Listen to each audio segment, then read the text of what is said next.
Hi, my name is Samantha Hack, and I'm a graduate student at LIU for Speech Language Pathology. And today I'm going to be sharing an example of how you can do a themed based therapy session regarding grammar or a language. And today, specifically, I'm going to show you how you could do one for St. Patrick's Day regarding conjunctions.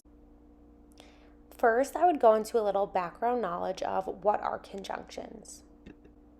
Specifically, I would ask my students, does anyone know what conjunctions are? And usually I find that the answer is no. I would then go on to explain that conjunctions are words that can connect two parts of the sentence together, whether that be two different ideas or two separate clauses. And I would explain that there are different types of conjunctions, such as but, so, until, before, or because, just to name a few.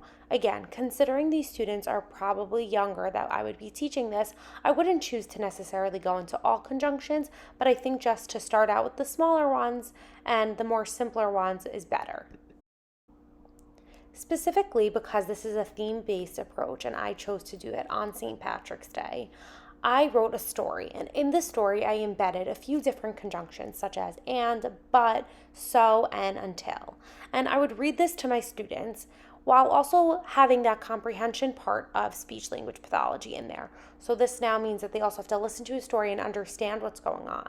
And then I would kind of open it up to the group.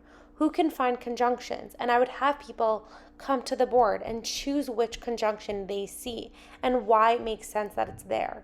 This really allows them to not only understand what a conjunction is, but to see it in an actual written story rather than just something that they're learning about in an English class.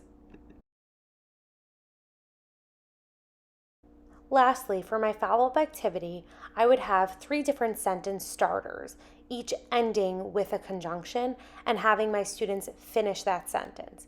It wouldn't necessarily be from the story per se, but again, in that St. Patrick's Day theme, so that they kind of have this theme going on in their head, and that may help them use the conjunction appropriately. And overall, the point of this was just to see how theme-based therapy makes creating materials much easier and also makes it more enjoyable for your students. I hope that helps.